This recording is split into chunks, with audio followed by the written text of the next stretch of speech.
I want to thank Doreen and Avenues to Wellness for inviting me. I just want to say that Avenues to Wellness is one of the best resources for health and well-being in our community, and not everybody knows about it. So I really encourage you to find out about it, check out the website, and tonight is my opportunity to share some of my ideas on wellness. So, to begin, I said I would bring a copy of one of my books to give away, which you all should have on your seats. If you didn't get one, we have more. So, does anybody that doesn't have a book? Okay, just know that there are more here, and we'll be sure you get them. They're in boxes right here. This book, which is the one I'm giving away, I'll just say a couple of things about it. It's called Looking for Love in All the Wrong Places. And it, in a way, is where we've come from in many of our relationships. And I'm going to talk about where we can go. And one of the real valuable things in the book, I've been told, of the people that have read it, is at the end, I kind of summarize 21 differences between what I call addictive love and real love. And addictive love can come in many forms. Addictive love can be looking for love in all the wrong places, getting with people that just are not right for us. It can also be almost like anorexia to food, where we, in a sense, are disconnected from others. It can happen both ways. I want to offer tonight some thoughts about how we can have more love in our lives, and in our relationships, and hopefully in the world. So just to get a show of hands, how many people have been in love? Raise your hand. Okay. I think most of us have. And how many people would like to have real lasting love in your life? Whether you have it now or you'd like to have it and you want more of that. So Carlin and I were not the candidates you would expect to do well and be here at a talk about real lasting love. When we met, we had each been married twice before. And if you know anything about the odds of relationship success, first marriages, about 50% often don't make it. Second marriages are even more difficult. About 67% of second marriages end in divorce, and about 75% of third marriages. So Carlin and I, in a sense, beat the odds. And we beat the odds in a couple of ways. One is that we're still together after 35 years. Secondly, I'm going to share with you a little personally, is that we are, at least I'll speak for myself, Carlin can say what she feels, but probably more in love today than when we first met. And I think part of what I want to share with you is that we have, I think, a number of misconceptions about love. One of them is that romantic part of it that we all have had some experience with ends at a certain point. For some it ends in the first months, for some in the first 4 years, and some it never was there. It just was looking for love in all the wrong places. Well, I want to say it can still be there. It is for us, and I'm going to share some things with you about why I think it can be there for everybody. So, one of the beginnings that I want to share from our experience is making the right choices to start with. And most of us make choices based on a lot of what we grew up with. So we either, in some ways, marry our parents, or we run away from our parents.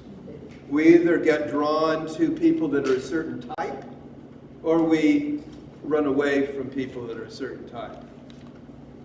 But there's actually now some science about choice. And Helen Fisher is a colleague of mine. She's a researcher at the Kinsey Institute. She's written a number of books about love. And what she found, she's also, and this is, I think, interesting as a researcher, she's also a consultant for Match.com. So she's a consultant for how people get connected. And what she found in evaluating, thousands and thousands of people on Match.com was that there were 4 types that we tend to be attracted to. Okay, 4 types. So there's the explorer type, and we'll check in with you in a minute to see which type you might be. So it's the explorer type, people that, like adventure, risk takers, that's a group. A second group are called builders. They're kind of the pillars of the community. They're real solid citizens, and they're salt of the earth, good people, but they're not necessarily risk takers. So there's that type. Then there are the directors, the director type. Carlin and I saw the movie with Steve Jobs some time ago at the theater, and that's Steve Jobs is kind of the quintessential director. And the 4th type are called negotiators. And they try to make things work. They're networking type people. They're connectors. Now here's the interesting thing that she found is that there seem to be some patterns of which type choose which type. So let me just, before I tell you which type tends to choose which type, just generally, you don't need to know exactly, but how many here kind of have a suspicion you might be the explorer types? Carla, yeah, okay. And how many do you think maybe builder types? Okay, number of you. How many director, maybe a director type, okay? And how many are the negotiator type? Okay, interesting. That's good. Now, as you can see, not every type functions out by gender. Like Steve Jobs, I mentioned, is kind of the director type, but so is Hillary Clinton. And since we're in election time, there's been some discussion about who would be the first female president. And the information going around was we've already had the first female president. That was Bill Clinton. And the point is that the types, Hillary is the director type, Bill, is the negotiator, and traditionally, more women tend to be that, but it's not sex linked. So here's who gets attracted to who. I want to ask you to guess. So explorer types tend to be attracted to each other. Carlin raised her hand. I'm an explorer type, so is she. So explorer types tend not only to be attracted to each other, but they do well with each other. And builder types also seem to be attracted to each other and do well with each other. This is what the study showed. There's individual differences. Let me just caveat, we're all multiple types, so we all share all of those, so there's no pure different types, and we obviously are attracted to all kinds of people. But generally speaking, explorers are attracted to explorers, builders are attracted to builders, and directors tend to be attracted to negotiators. Yeah, she said, yeah, that's right. And negotiators tend to be attracted to directors. Seems to be. And there's biological reasons for that. There's hormonal reasons for that. There's a lot of different reasons why, that seems to be the case. But we'll talk about that. What I want to expand on are some of the things that both Carla and I have learned over the 35 years we've been together, the research that I've done on relationships, and what we now know as we have developed a whole body of information on the science of love. And I have a book. Somebody asked me about the new book that I have. Kind of hard to see from where you are, because this is a mock-up of the cover. It isn't out yet. You can't get it yet. But it's called The Enlightened Marriage, the 5 Transformative Stages of Relationships, and Why the Best is Still to Come. That's part of the message that I want to share with you. You know, any time is a good time to be in love. You know, the idea that it's just for the youth, I think, you know, one of those jokes of a lot of good things are wasted on the youth. Many of us, and I see a lot of my friends in the audience, you know, have gotten together later in life and have wonderful relationships. So here's what we know about getting together. There are actually 3 biologically based decisions that have to be made, which everybody kind of knows, but it's worth saying, in order to have us here. Okay, one thing is you have to be in a mating mood to keep things rolling. So mating mood is important. Secondly, you have to then connect with another person who you are together with long enough to procreate. And then thirdly, you have to be connected long enough to raise the child to then be able to repeat the cycle. Everybody who's here has ancestors that have done that. And just take a moment just to think about this. To me, is one of those amazing things that is obvious but interesting. Think about every one of your direct ancestors. And what we know about them is that not one of them died childless. Is that true?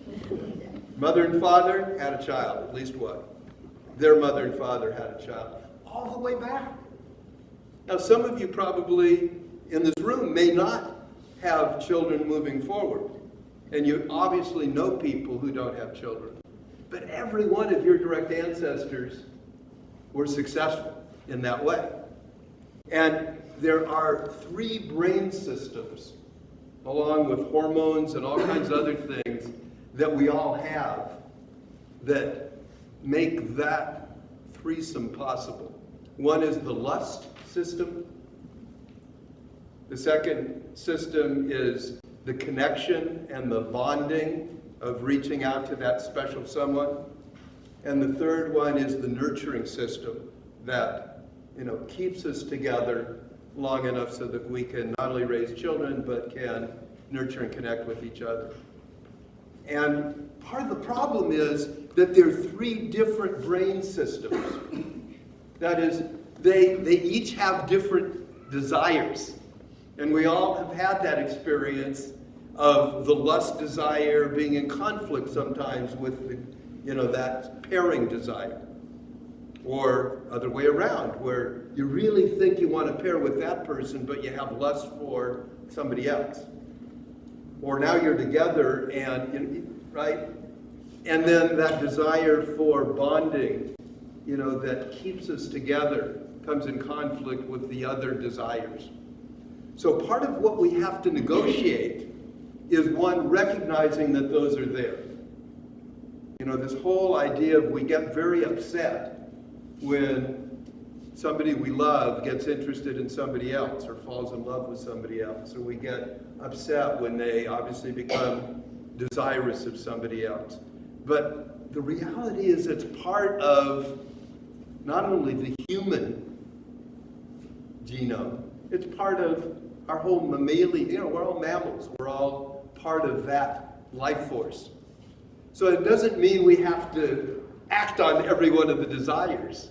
You know, if your brain says I'm in lust with that person, but I'm married to this person, doesn't mean you got to go and act on that. But it does mean you have to pay attention. And it means you have to honor all of those parts of us. So I want to just share, again, a little personal story. But what I want to share about Carlin and I is that after I was in practice as a psychotherapist and a marriage and family counselor for 15 years or so, and I was teaching people how to have good relationships and how to have loving relationships that lasted a lifetime. There was only one problem, which was I wasn't able to do it in my own life. And I got to tell you, there's nothing worse as a psychotherapist or probably any other activity when you feel like you're trying to teach people something that you know is good stuff to know, but somehow you can't seem to do it. Ever had that experience? So for me, it was like, geez, you know, I'm trying to teach people how to have a good relationship, but, you know, I got divorced once. And then I thought I had it figured out, and I got divorced twice. So before I did it again, before Carlin and I got together, I said, I got to figure this out. You know, I can't do it again. I can't make another mistake. So I learned everything I could learn. I read everything I could learn. And even after Carlin and I were together, we both were saying the same thing. Man, we got to figure this out. So the figuring out is a taste of what I want to tell you tonight, in addition to what I've already told you. It kind of culminated, as most of you who know me know, that when I'm trying to figure out something in my own life, I write a book. I figure if I'm going to have to do it anyway. So if you take this home and you read about it, you probably will learn more about me than maybe you want to know about this stage of my life when I was looking for love in all the wrong places. But maybe it'll help. And in any event, you'll find it an interesting read. But this book is kind of where I hope Carlin and I have been going, and where I hope more people will go. It's called The Enlightened Marriage, the 5 transformative stages of relationships and why the best is still to come. And not that we figured everything out, but we're figuring it out. And what we discovered is that there are stages of relationships, stages of marriage, that most of us didn't learn about. Here's what I knew about marriage when I first got together, and then when I second got together, and before I figured it out, before Carlin and I got together, was this. I had no idea about, being attracted to certain types or having any idea of which types seemed to work out. Most people didn't. I just got attracted to whoever I got attracted to. And I had a certain type that I was attracted to. For sure, because as most of you can tell by now, I'm on the short side. A lot of people don't realize that when they see me on camera. So for those that are watching on camera, I'm on the short side. And they meet me in person, they say, geez, I thought you'd be taller. I saw you on TV and I swear you were taller. So when Carlin and I met, we had to deal with those stereotypes, those things that we all grew up with where we're attracted to a certain type. I was attracted to short women and she was attracted to taller men. So we had to deal with that. So there are many things that we have to deal with that get in the way of being able to have real lasting love. Some of them is being able to realize that not all of the attractions are the ones that are going to give us real lasting love. Because here's the truth. The attractions that bring you together are built in to the human brain, the biological brain, for one purpose: to procreate more of us, to go through that process, to then raise children. It has no interest, evolution does, in our happiness. Truly, no interest in our happiness. Doesn't care whether, as long as you get with somebody and you make babies, and the babies then stay alive long enough to grow up, to make babies, evolution is happy. Now, as I look out at the audience, I see many of you are in my age range. And evolution is doing two things with all of us who are, say, 50 and older. And anybody who isn't that age will probably get there, if you're lucky. So what evolution is saying is, if you've done your children thing, we don't care much about you. From an evolutionary perspective. Second thing it does, and I hate to tell you this, and it's one of the things everybody knows but nobody wants to talk about, but tonight we'll at least get it said, which is this. Every woman in the audience at some point will reach a time when you can no longer have babies. True? Okay. It's also true that every man in the audience, can have babies, am I right, later in life. There are reports of men having babies in their 80s. There are no reports, as far as I know, maybe there are one or two really, of women having babies in their 80s. So, from a biological point of view, from an evolutionary point of view, what biology wants of anybody who's in a relationship past 50, say, more or less, when women can't, is that evolution will try to break up the couple. It'll try to break you up. It will convince you that you're with the wrong person. So that the men will go out and procreate with women that can still have children. Now, nobody wants to acknowledge that, but it's true.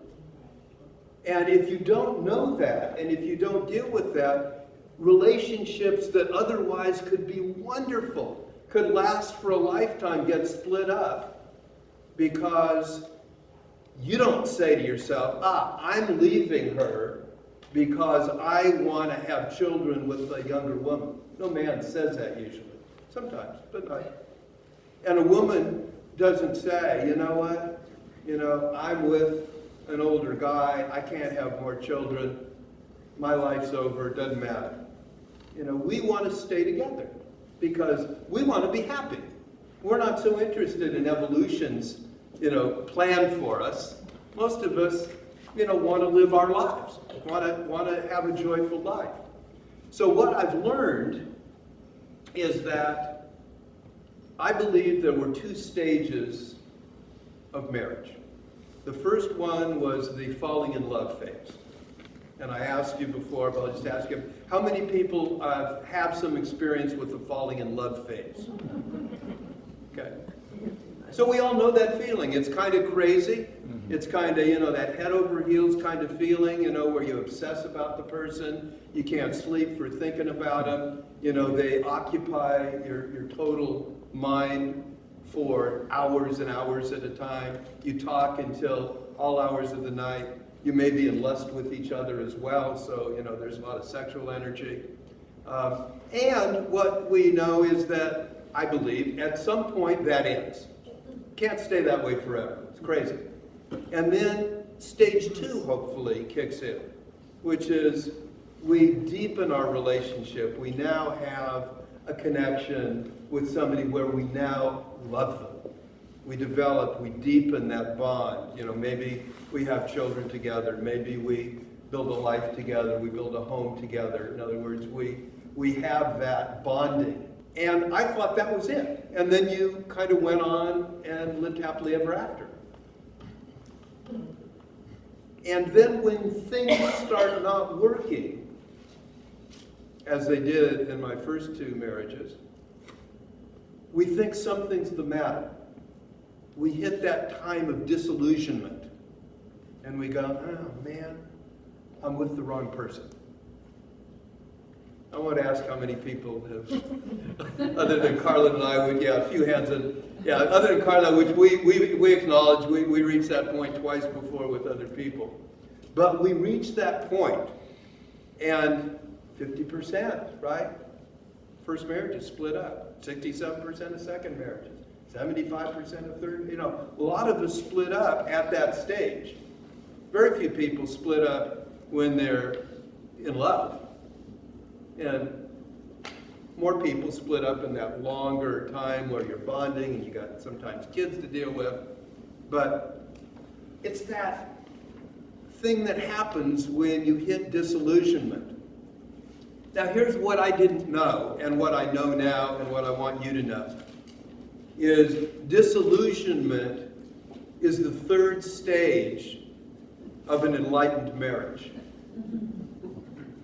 How about that? Disillusionment is the third stage of an enlightened marriage. And I want to tell you why we become disillusioned. There are two reasons. First reason we become disillusioned is that we have projected a lot of our desires on that other person in those first two phases, right? We project all the things we didn't get when we were children, all the things our parents' relationship didn't provide, and we think, at last I've found that person.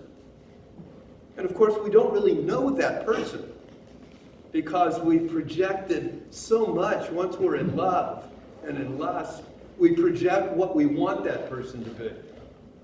And then you reach a point after 4 years, 7 years, 10 years, 20 years, where all of a sudden you don't like that person, right? I don't like that. Well, you're starting to see the person that is underneath all the projections.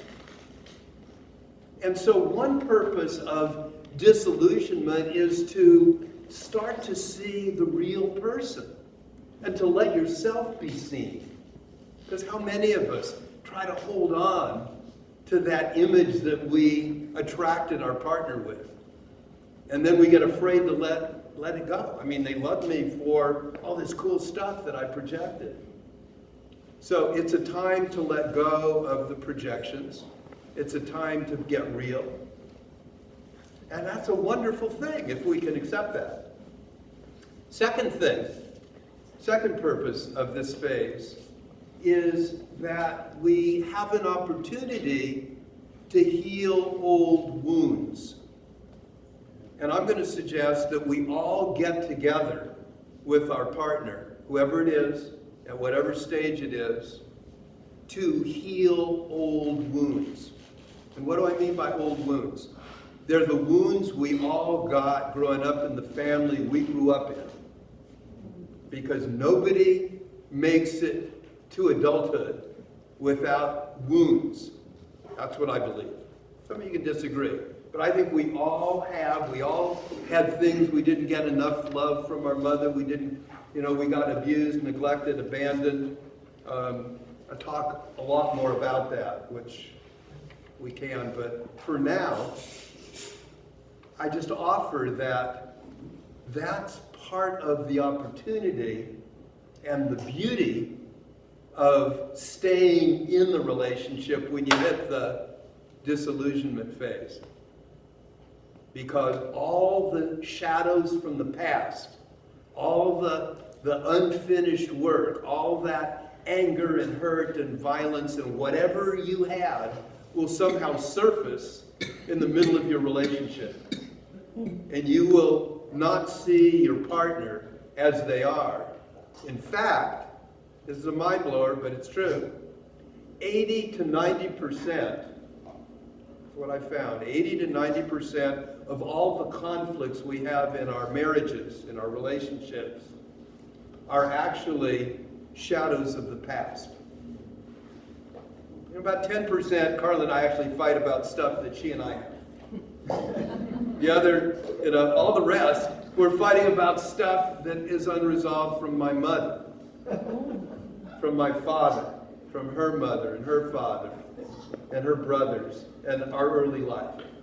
And then you throw in our other marriages, right, because you're projecting all that stuff, so not only do, I see her as the shadows of my mother, I also see my first wife and my second wife. And so if any of you all have, not only, I presume most all of you have families that you grew up in, and some of you have first spouses or second spouses, maybe even three, I don't know, I won't ask. But the opportunity is to heal that. that's part of why we're together. We're to be able to go, you know, I'm going to help heal that in you.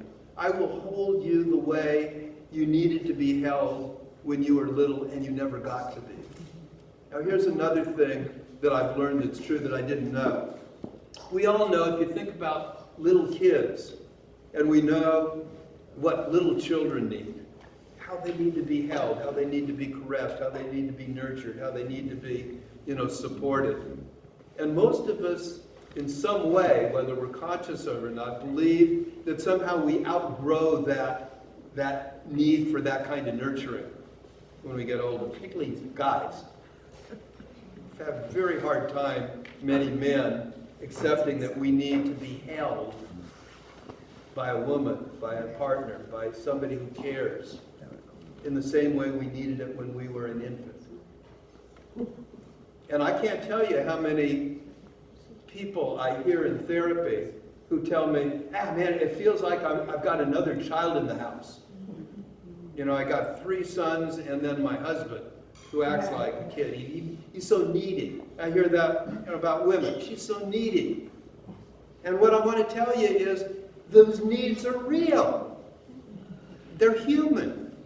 We need that. We need it in a different way. How you hold your lover is slightly different than the way you hold your baby, but the need is the same. So in stage 3, we get a chance to have all that stuff in our face. It's messy. It's difficult. It's trying. We've been through it. If you've been in a relationship long enough, you will go through it. What I want to tell you is, on the other side of that is stage 4. Stage 4. Nobody told us about that.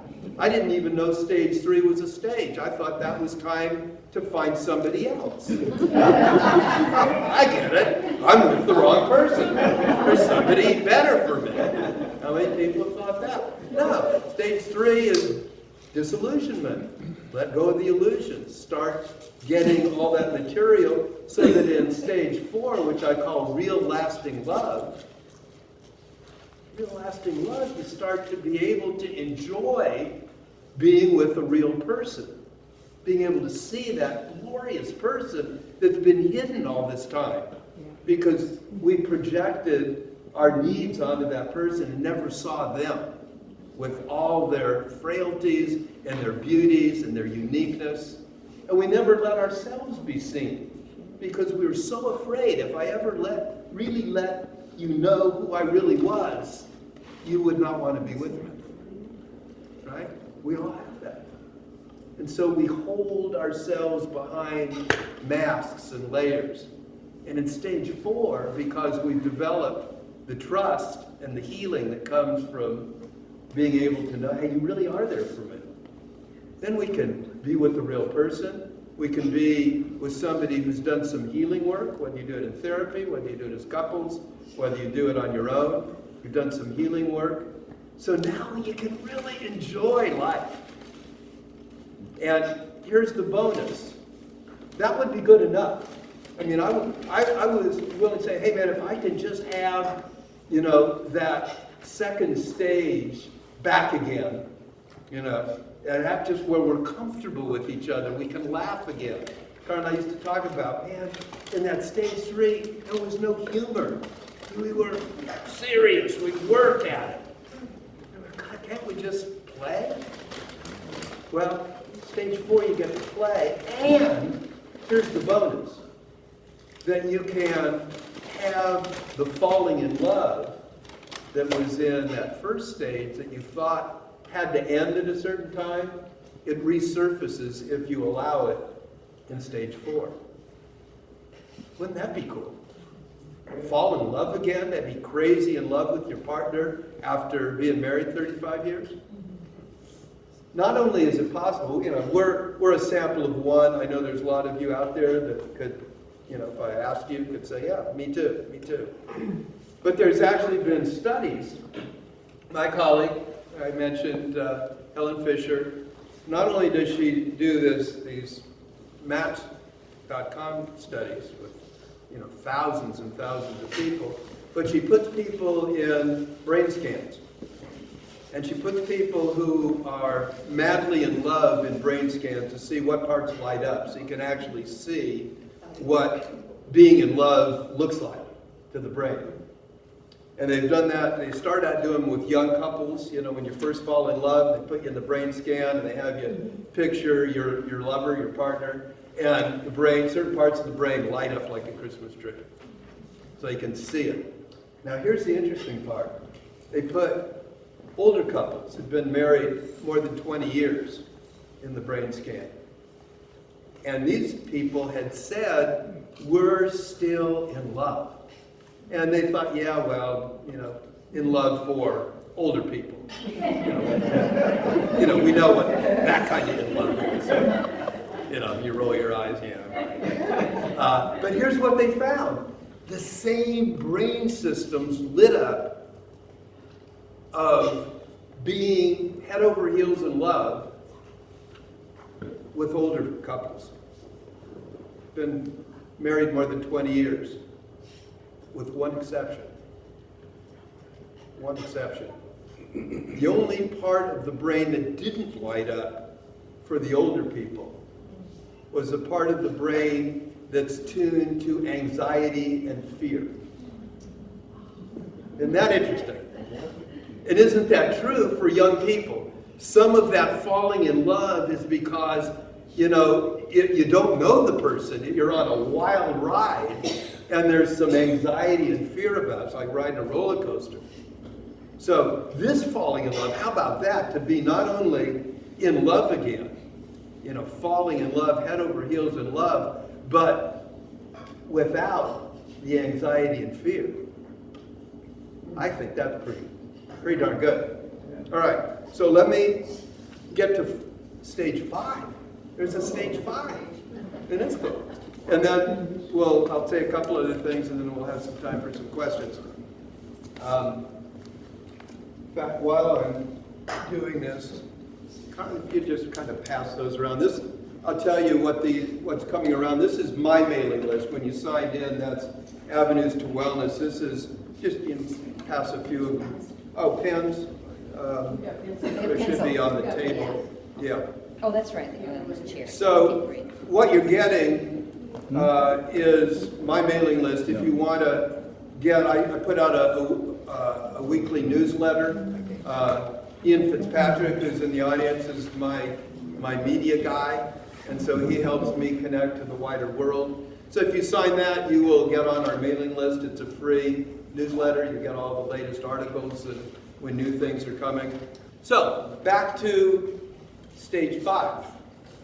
You have a question, or you're reminding me about stage 5? Stage 5. Yeah. So here's stage 5. We all know, at least when I was in school, Abraham Maslow was very popular. And he had a whole idea about self-actualization, that you reach a certain point where you really are doing you at your best. Well, what we've come to see is that there is, I believe, a couple actualization. And I have a chapter in the new book that says, you too can save the world. Meaning, you too, everybody who's in a couple, or wants to be, and will be someday. Because I think we all not only have an individual journey, but have a couple's journey to not only do all 5 stages, but to then bring that benefit to the world. And what I've been wrestling with, as many of you, because I know you, is the state of the world. Am I right? The state of the world out there is troubling. And part of what I've been asking myself is, if we can't even get relationships with a partner right, if we keep on breaking up and doing it over again, what hope do we have of being able to get countries together, to get different groups together? Well, here's what I think is a good part. If we can do the healing that I'm talking about and go through these 5 stages, couples, I think, can make a difference in the world. And where Carla and I got onto this is a book, not mine, but a really good book. It's called The Powers of Two. And it's by a guy named Joshua Wolf Shank. And it looks at the powerful forces that happen when couples, not just married couples, but all kinds of pairings make a difference in the world. And he starts with this quote, which I think is just stunning. And this is a quote by Tony Kushner, who's a playwright. And listen to this. He says, the smallest indivisible human unit is two people. The smallest individual unit is two people, not one. One is a fiction. Goes on to say, from such nets of souls, societies, the social world, human life springs, and also plays. So what I've come to believe, and what Carlin and I have kind of put into practice, and many of you I know are doing this, is what can two people do? Imagine if two people were actualized and healed, or couples of couples. What if couples of couples got together, and hundreds of couples and others? So in the last chapter of my book, I have exemplar couples of a number of couples who I think are doing good work in the world as couples. So to me, this is the opportunity and the hope for our collective future, not only individually, but as couples and maybe in the world.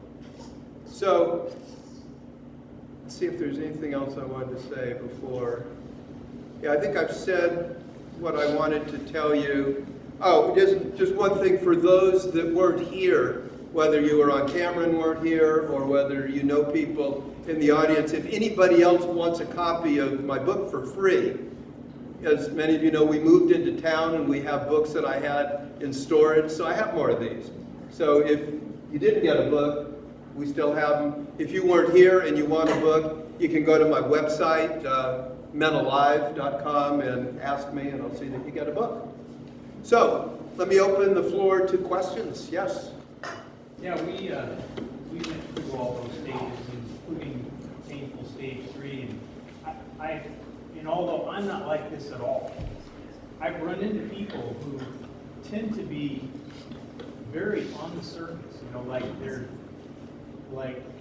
They don't appear to be hiding anything at all with complete strangers. And so my question is, if you are that type of personality, could you just slide into phase 4 without going through all? I hope you heard that. He said, some people just kind of are they let it all out. They're what you see is what you get. They're very open. He asked, do people like that, can they slide into the stage without having to go through that disillusionment? The answer is no. Everybody's got something that's part of our shadow. Jung talked about this. We don't escape it because we wear our hearts on our sleeves or we're very open. We all tend to be some mixture of extrovert and introvert. Extroverts tend to be more out there, but all of us have hidden stuff that needs to be healed. Yes? I'm not really understood your last phase, phase 5. Phase 5. You elaborated on it, but Yeah. I did not get what kind of phase. Well, the way I The labeling. the labeling, what do I call it? Yeah. Oh, yeah, I call it You Too Can Save the World phase. You Too. I almost named the book that. I kind of like that, You Too.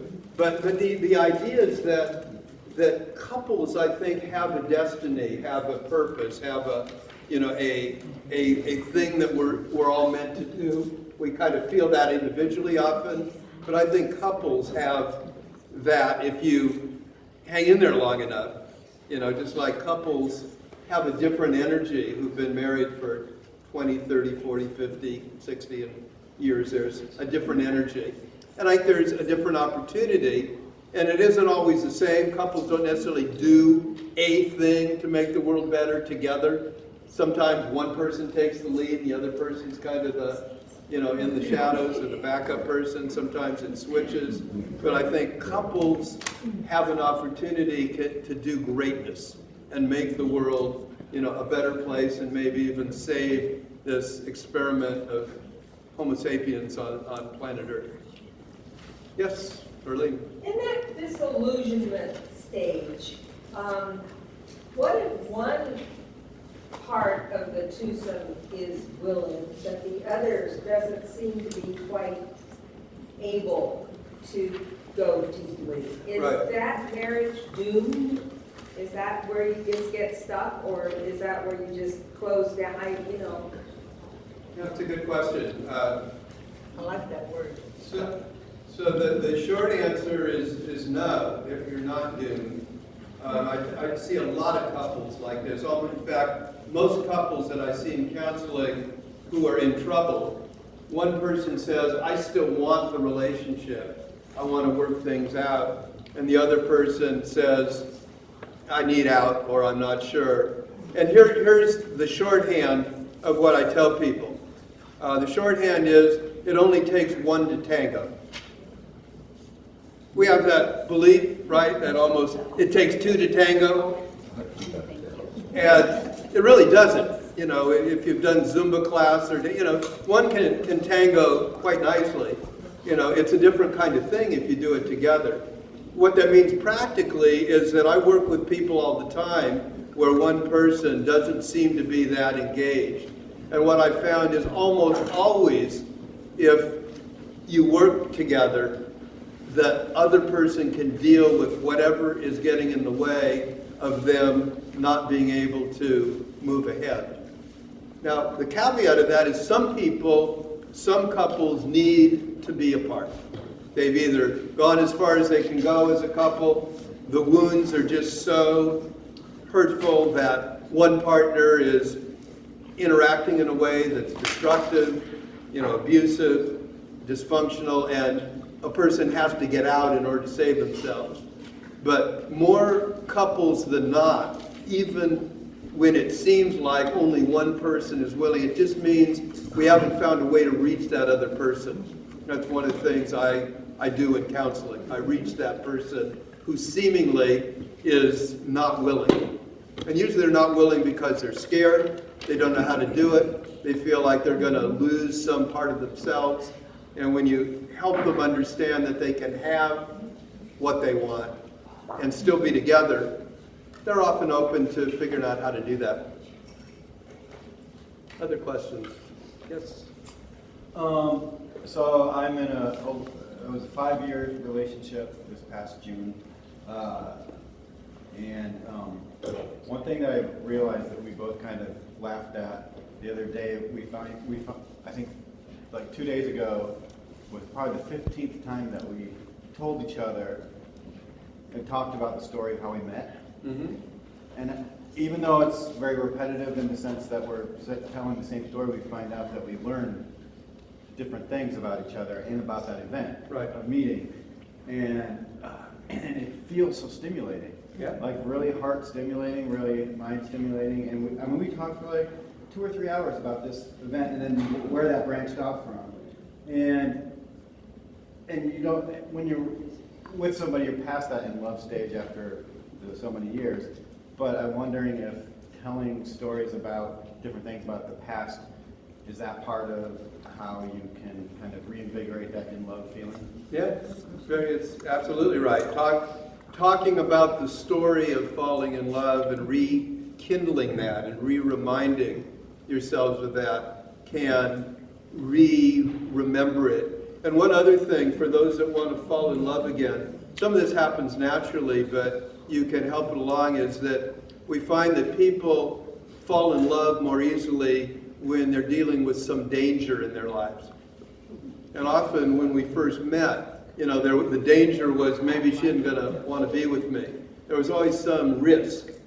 And what I tell people as couples is, if you're not willing to put your relationship at risk, meaning you're not willing to be honest with some of those things that feel like could be deal breakers, you're not going to be able to have as good a relationship. And part of the reason is that falling in love is nurtured by a certain degree of risk.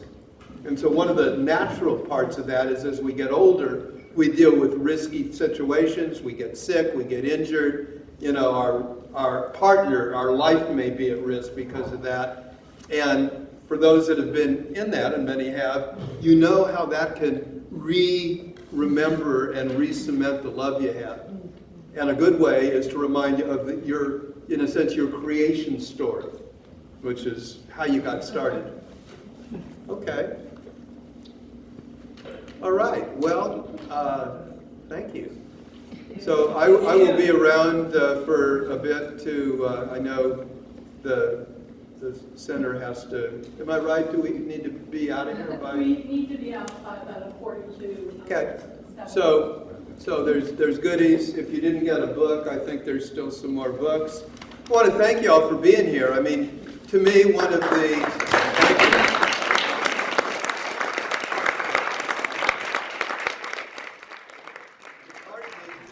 so many friends and so many people to come out to an event in December, which is always a busy time. So genuinely, thank you for coming, and you know, I know we will be in touch, and hope some of you will want to be on the mailing list, and I will undoubtedly be in touch with you in the future. And thank you, Doreen and Diane and all the others, and Nanda, you know. Suzanne, yeah. Barney? Yeah. Barney? Sure.